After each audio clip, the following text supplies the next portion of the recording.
Yes, brother. How can I help you, brother? You have donuts for me, brother. What kind of donuts do you have for me, brother? And you don't have frosting, vanilla frosting for me, brother. No sprinkles for me, brother. Stop fucking with that fucking shit. Those shit donuts are making your mind into mush. Okay? Okay, brother, you can't even do a time to make the donuts right. You don't even remember to do the time to make the donuts. Now do you, brother? You don't. So on 3, I'm gonna break it down like a small child to you. On 3, we're gonna do the time to make the donuts, okay? Uno, dos, tres. Time to make the donuts. Stupid fucker. Let's do it. We're doing this.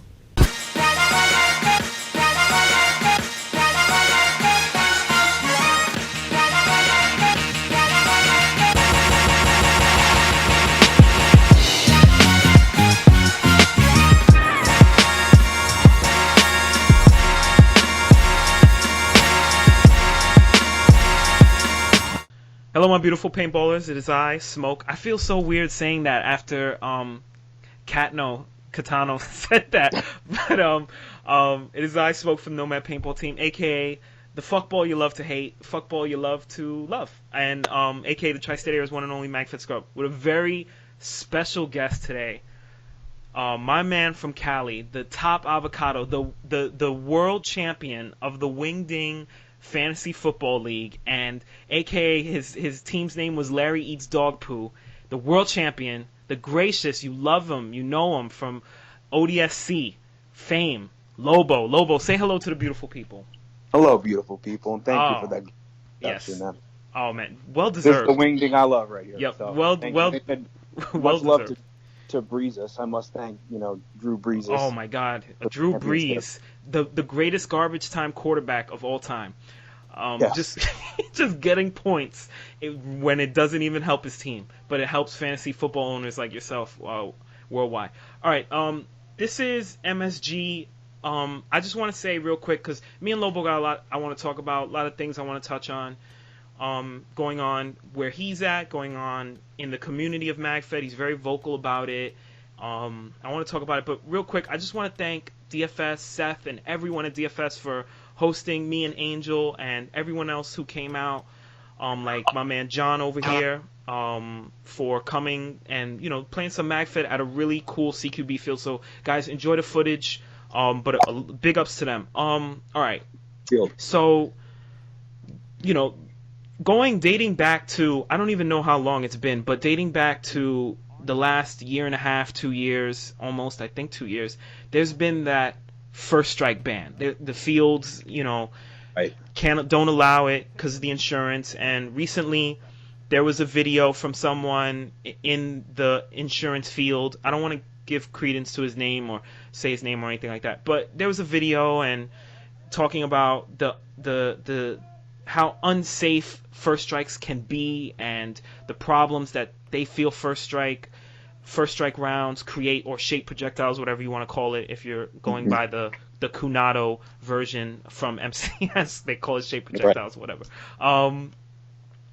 But you did a reaction video where you showed that first strikes are actually safe. You and Ant went and did it, and I thought it was great. I thought it was what the community definitely needed. When I saw his initial video, that when we allude to, he had like a net that couldn't have been more than 4 by 4 right, feet by 4, and it looked like it was stretched out. I mean, it was no secret that the ball was going to go through, especially out of a speedball gun at 300 feet per second. So that immediately just put a red flag. And the very next day we went out and did it. I mean, we had that plan, from the get-go, but once we saw that video, it was just a matter of getting to the field and kind of getting our materials together just to show. You can't pull one over on people who are following the process. And the video showed it excellent. I mean, it was the excellent top of the line response.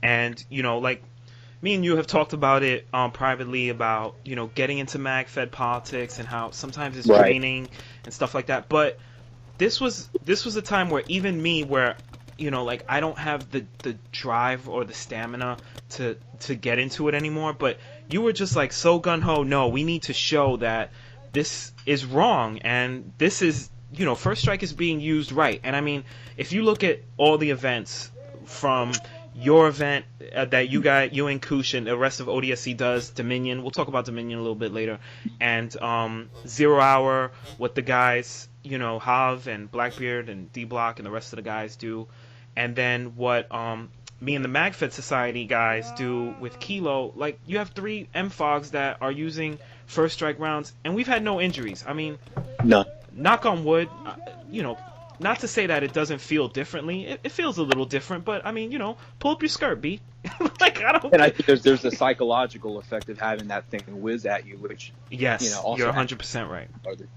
But I think, moreover, we've been doing this for a while. You know, I've been playing Magfed since 2011, and shooting exclusively First Strike since 2011.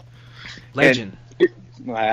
But overall, no one ever gets hurt from First Strikes. I've seen people break ankles in a pothole, or, you know, go through barbed wire. I've even seen people getting stung by scorpions, but I've never seen. Okay, all right. Let's backtrack up right now, B. Are you telling me that I might get stung by a scorpion in Cali? No, son. There's no scorpions. There's no scorpions out here in the east, all right? So I'm not trying to go all the way to Cali. There was a baby scorpion at OEW5.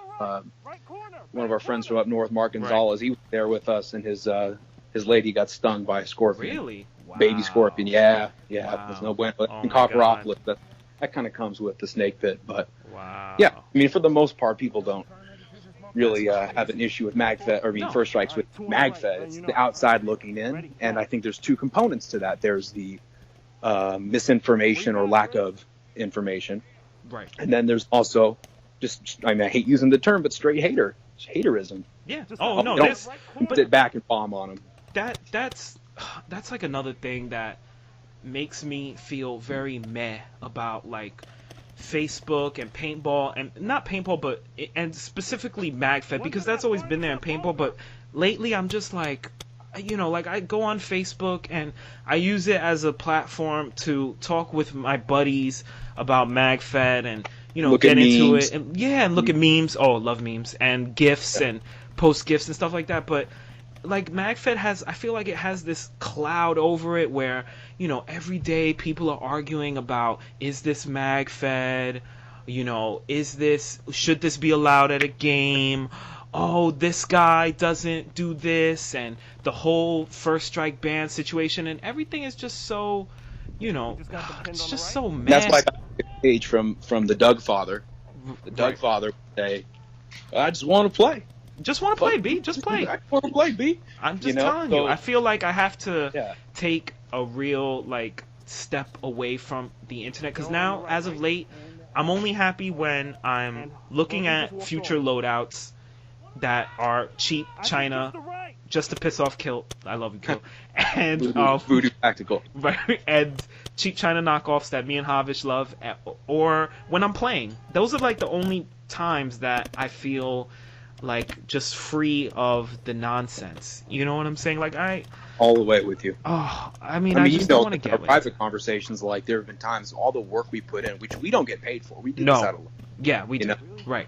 That coupled with all the social media nonsense. Oh my god. I've actually considered taking time away. Just I have to. Grind is just, it's not fun. It's a job. It's and, you know, we don't want to come off as like these crybaby producers or whatever. I just wish that someone have Max come do a documentary about us doing the producing element and the email chains and the talking, the feedback with the players, and trying to make because it's not like we are looking to make just a certain group happy. We're literally looking for every single player to be happy. And if one player's unhappy and we see them on the event page, like, voicing displeasure, like, it just, like, oh man, we just have to, unless the guy's a cock. And I mean, if you're a cock, then guys are gonna be cocks. Yeah, if you're a cock, you're a cock. We're just gonna make fun of you privately, but or even to your face. But for the most part, it's just like, it's like you said, it's a grind. You know, it's a real grind. But you know, I think we still find ourselves running back to do it, because when we go out and play and we have so much fun, we're like, all right, you know, this is why we do it. This makes it worth it, especially when our boys are hyped and they're getting into it the way, you know, like you see the way that we're getting hyped for Dominion, and I'm sure the way that you, after Dominion, you get hyped for 0 Hour, and you know what I'm saying? Like, you just... Absolutely. Well, those are moments we live for throughout the year. Aside from the beauty we see in our own personal lives. Like, on the field, that's what we get it. But oh, yeah.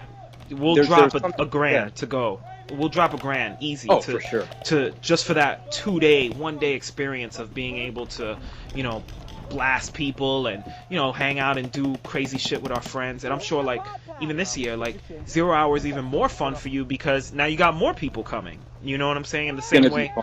It's going to be something. We live for that, you know. But there's also something to be said, like, you know, we both did it over the holidays. Fuck it, go play walk-ons. I went on Christmas Eve in the morning. Yeah. It was, what, 10 on 10 in the morning? It was awesome.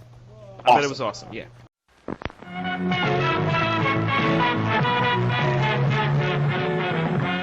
Pinball Assassins ain't got shit on this. All right, we're back with California's main avocado, Lobo, who and me and Havish are for sure bringing you guys legit Dominican avocados. So we have to make sure we're definitely doing that. Dominion. So now you learned everything that, and I heard nothing but great praise for last year's Dominion, but I'm sure there's things that, I know I felt that way about Kilo. I'm sure there's things that you are going to change and you're going to make better and you're going to work on. What can we, or me as a new player, look forward to, especially that I'm bringing Mrs. Smoke, and she's and I'm training her in a secret shield facility to play pistol only at Dominion. What do all the new players coming to Dominion have to look forward to? That's a great question. You can look forward to having a really bona fide player experience, and I got to tip my hat to Kusha. Okay. He's a visionary. He and Steve are very much visionaries on our team that try to identify what is it that players like, what is it that players don't. So the play experience is different. We try to make it a very unique style of play in terms of, you know, the actual scenario, but also it's intended to be kind of like paintball extravaganza for Magfed. We like it if all the different companies can come out, demo stuff. Right. You know, you can walk off the field, and we get, you know, we're fortunate enough to have this a couple times a year, but you walk off the field and there's Doug Brown, or there's, you know, Grant Armadillo, you know, Dave from Carmen. So it's a cool environment, and I think the gameplay, it's fun because you get two different elements on different days. On day one, you're going to be essentially in a valley with two big hilltops facing each other. I've heard so much about this valley. I've heard so much. In the middle. Oh, man. So you got something for the pistol players in there. You got something for the paint layers. You got something for the guys who, you know, want to sit up top and plink from 130. So it's going to be I think I might have to throw Beast on a hill with a sniper and a ghillie. He's a big guy on that. I mean, he's big. He's so big, but he wears that ghillie so well. And he carries about maybe minimum 5,000 mags minimum. It's an amazing sight to watch. He can pull it off, though. He pulls it off. There's probably enough brush to pull off a ghillie on the hill, but we'll see. Yeah, we'll see. And then day two is all CQB. I mean, there's some sniper light, but for the most part, it's up in your face. That's where... Love it. I'm a CQB player. That's what I love. Yeah, I mean, UEC really showed what their skill set was on day two, because it's really tight, you know, and Texas boys, Carlos Pagan and the Ghost of Sparta, I mean, I thought they were deserving of an award of some sort. They really own those corners. So I think day two is going to be much different than day one in terms of. That's what I'm looking forward to is that as well. Like, you know what? I love the Beast Coast. I love everyone here, but a lot of us, we're tired of shooting each other, and we want, you know, new fresh blood. But I also want to put some, you know, names to faces of all the guys that, you know, I've seen out in Cali. You know, I want to meet the rest of ODSC. I want to meet, you know, all these players. I want to touch Art's mustache. I just want to touch it. I want to feel the texture of cotton. Is it Catano or is it Catno? I don't Well, want. it's Catano, but Catano. Okay. I want to touch his mustache. After an extensive catfish incident, so he was a pawn in my catfish experiment when we did some Kusha, but yeah, he's Catno now, legally changed. He went to DMV and everything. But shout out to Catno. Shout out to Catno, who was a very he stepped up with the trolling. Me and Havish, we appreciate that. We were like, yes, finally, California has responded with an excellent response. That brings me to another thing. I don't have too much time to say it, but I did want to say it. What you guys are doing with the MFOGs and ODSC and ODNC and ODAZ and ODIL and everything you guys are doing. I know you guys just reached the 40 game milestone last year, and this year you'll be seeing the 50 game milestone. I just want to tell you, like, from an East Coast scrub looking at you guys doing it on Cali, you guys did and are doing an excellent job. And on behalf of the scrubs of Magfed, we 100% appreciate seeing the sport being advanced through you guys. Well, it's not all due respect, it's through you guys too. It's through Texas, Magfed, Florida. We're happy that the platform that we kind of helped pioneer was something that just spread. I mean, our MFOGs are essentially no different than Magfed Society's meetups in some ways. Right. We're just a bunch of dudes and gals and guys getting together and playing once a month, at the MFOG. So it's great. It's a beautiful thing. I also got to credence to Kusha, Anthony, love Kusha. Steve, yes, Blaze, shout out the to original all of them. 7. They came in with the idea. I jumped on at the end of MFOG 1. Oh, really? Yeah, I was a prospect heading into that first one, but for all of them, they had the vision and really carried it through. All right. On that note, we're gonna call this one. Just want to say thank you, Lobo. It was truly a pleasure to get on. I don't want this to be the last time. It's the first time, but not the last time. I want to get on one more time at least once more before Dominion, and hopefully get you and Ant and maybe even Kusha on after Dominion when I do a Dominion video, and we get this going. So shout out to everybody at MSG. Shout out to everyone on DFS and everyone who came out. And shout out to everyone in Cali, especially. Thank you again, Lobo. All right, say goodbye to beautiful people. Bye, beautiful people. Goodbye. Oh, beautiful. Good shit, Seth. See that aim? See that fucking aim? Yeah, it was a good fucking shot.